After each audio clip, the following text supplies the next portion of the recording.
Hi guys! So, for today's video, maaga nga po akong gumising dahil kami ay pupunta sa ospital dahil nga po ngayon ay follow-up check-up ko. So, magpainit muna tayo ng tubig kasi hindi nakapagpainit si kuya kagabi kaya walang pangkape. Yan, papainit na ako ng tubig kasi wala kasi kaming gasol kaya sa kahoy kami nagluluto guys. So, yan, habang nagpapainit ako, magsasaing na rin ako kasi malapit nang kumulo yung tubig ko.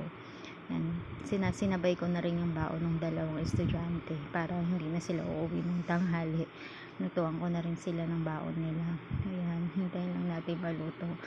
At saling ko na nga yung mainit na tubig. And then, magtitimpla na rin ako ng kape. Kasi hindi talaga kompleto yung araw ko guys pag hindi ako nagkakape. So, kailangan kape muna. Start ng morning, kape. So, yan, kape tayo guys. Habang hinihintay ko maluto yung kanin ko. Then yan, nakaluto na nga ako. Ready ko na yung baon ng dalawa. Baon natin Angel, tapos baon ni Kuya Kevin. And then yung baon na rin namin na pupunta ng ospital. Kasi guys, pag bibili mo pa talaga yung pagkain mo dun, ang mahal. So, para makatipid, baon na lang kami. Tapos, mabubusog pa kami. Kasi nga, pag bumili ka dun, ang konti lang, tapos hindi ka pa mabubusog. Kaya sabi ko, magluto na lang din kami ng baon namin. Lalo kasama namin si Ana. Para makakain na rin siya pagdating namin doon. So, yan, ready ko na yung baon nila sa baon namin. At habang maaga pa nga, sabi ko kay ate, talian ko muna siya ng buhok. Kaya, minilisan ko na rin mag-ready ng mga dadalhin namin, tubig. Tapos, nagdala rin ako ng plato. Yan, maaga pa naman. So, yan, sabi niya, talian ko daw siya. Kaya, trintas ko muna yung buhok niya. Sinabay niya na rin yung pag-aalmusal niya para mabilis. Kasi nga, mabilis yung oras, mabilis tumakbo yung oras. Kaya, bilis-bilis na rin magkikilos. Kasi nga, pag gumising si Yana, ibisan ko na rin siya. So, sabay-sabay talaga. Tapos, ako maliligo rin ako. So, yan, habang tinatalian ko siya, yan, nagising na nga si Ate Yana. Nag-almusal na rin siya. So, yan, alis na kami guys. Punta na kami sa pupuntahan namin.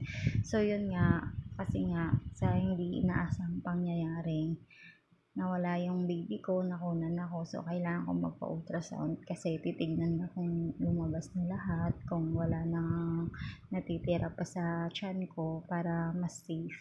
So, ni-recommend ng OB na magpa-check up ulit ako, follow-up check up and then ultrasound para mas sure kasi nga kung may natira pa nga daw, delikado daw kasi yun. So, yan, punta muna kami. And then, nandito na nga kami guys. For sure, ang dami na namang pila kasi everyday naman kasi maraming pila kasi nga libre. So, gagawin talaga, tiyagaan lang talagang magpipila kasi nga sayang din naman yung ibabayad mo kung pupunta ka dun sa walang pila, 'di ba? So, maghintay na lang tayo kung ilan na lang para less gastos pa kaysa magbayad ka, di pumila ka na lang. Yun lang talaga. Ang haba ng pila guys, tapos ang daming tao. So, tara, samahan nyo ako, magpapalista muna ako dito. Tapos pag nakalista na, tatawagin yung pangalan sa loob. Tapos dun ka na maghihintay. Madalis lang naman pagka natawagin yung pangalan mo sa loob. So, pila muna tayo, then maglista ng pangalan, saka tayo punta sa loob. Yun na nga, for the waiting ng person guys. Hintayin na lang tayo dito kasi ang daming pasyente. Hintayin ko na lang matawag yung pangalan ko. Yan. Mabilis lang naman kasi dalawa yung nag-ultrasound kaya saglit lang din. So yan nga guys, tapos na akong ma-ultrasound, hintayin na lang yung result. Siguro balikan na lang ni Mr. bukas kasi nga tanghali na rin, saka mamaya pa daw kasi or bukas pa daw lalabas yung result. So punta muna ako dun sa tricycle kasi gutom na talaga ako, hindi pa kasi kami nag-agahan. So yan, kain muna kami. Si Yana tapos na siya kumain kasi lang nakita niya akong kumain, nagpasubo ulit siya. Kain daw ulit siya. So yan, kain muna. Gutom na talaga ako kasi wala pa talaga kaming almusal simula umalis.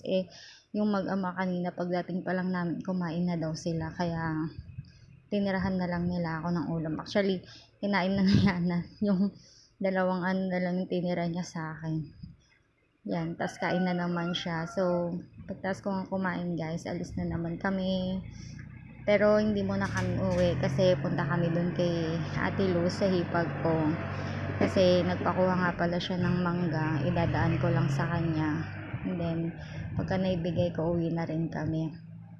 Tinawag niya kasi yun na gusto niya raw ng mangga. So yan, bigay ko. Tapos yung meron siyang pinakuha na itatanim niya raw parda. Hindi ko alam ng Tagalog ng parda, guys. So yan na lang. Tapos yan, konti nga lang yung nakuha naming mangga eh. Pero okay na yan. At least may maibibigay kami. So yan, guys. Bigay namin. Hindi na bumaba si Yana kasi saglit lang naman, iaabot ko lang naman yung binigay na yung kinuha kong mangga. Tapos uwi na rin kami kasi tanghali na rin, anong oras na rin, 2 PM na. So yan, ito yung binigay niyang mais. Binigyan niya kami ng mais, guys. Kasi nung nakaraan napunta namin dati, wala siyang naibigay kasi naubos daw. So ngayon binigyan niya kami. And then uwi na naman kami. Yan, habang nagbabiyahe nga, tulitan time with Yana po. Yan, saglit lang naman yung biyahe pagka pauwi kasi wala namang masyadong sasakyan lalo gantong oras, 2:00. Kaya mabilis lang. So yan, dito na kami. Yun lang, guys. Salamat.